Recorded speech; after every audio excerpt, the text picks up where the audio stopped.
It was the morning of January 31st, 1915.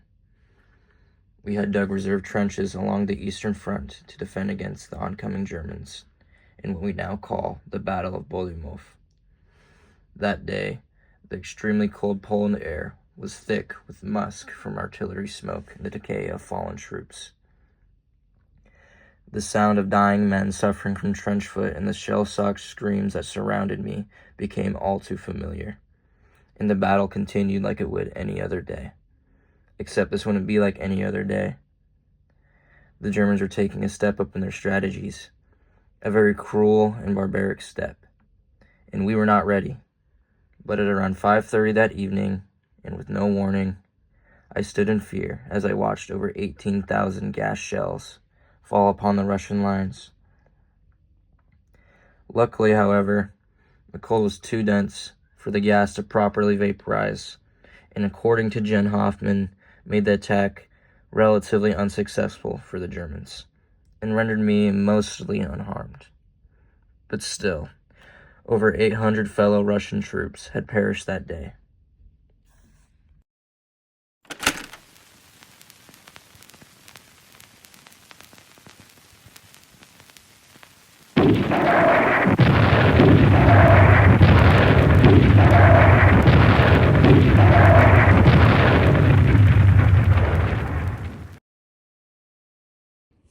This would only be the first of many attacks launched by the Germans that used gas bombs to gain an advantage over rival trenches, and would see dangerous improvement throughout the war. The chemical compound that was used in this first attack was the chemical XYLYL bromide, but by April would be replaced with chlorine gas that would give off a disgusting green cloud over its target area and bypass the cold. And as of June 1916, the Germans have killed thousands of good men with this barbaric method. I hope to see no more, but as the race for technology becomes greater, so does the danger of our battlefields.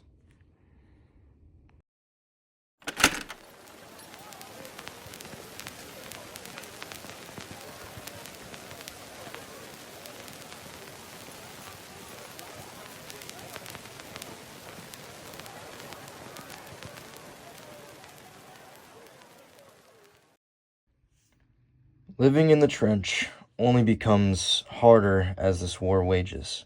Our casualties grow and our tasks become more demanding. Every morning, we must look over the field separating us from the enemy trench, called no man's land, for any oncoming attacks. And if we aren't getting mauled by bayonets when we awake, then we will repair any damages caused in the trench, refill sandbags, dig to expand, and set up machine guns and infantry.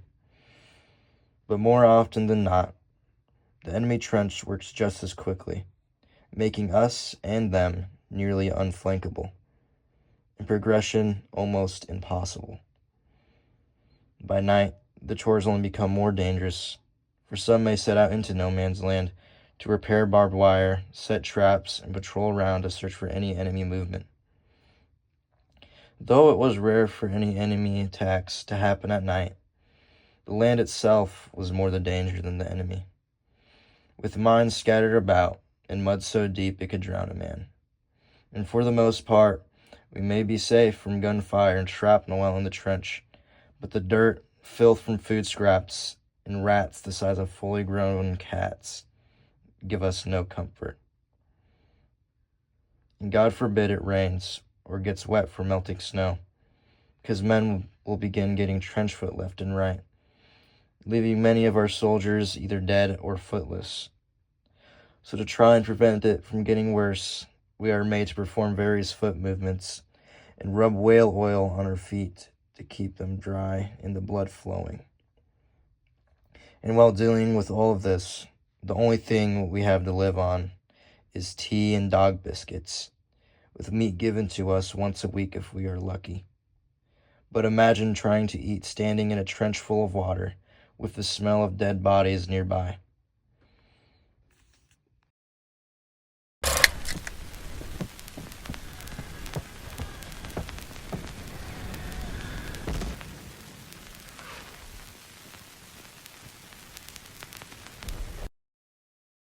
All I've seen from this war is death and sadness, and I want to find hope for the future.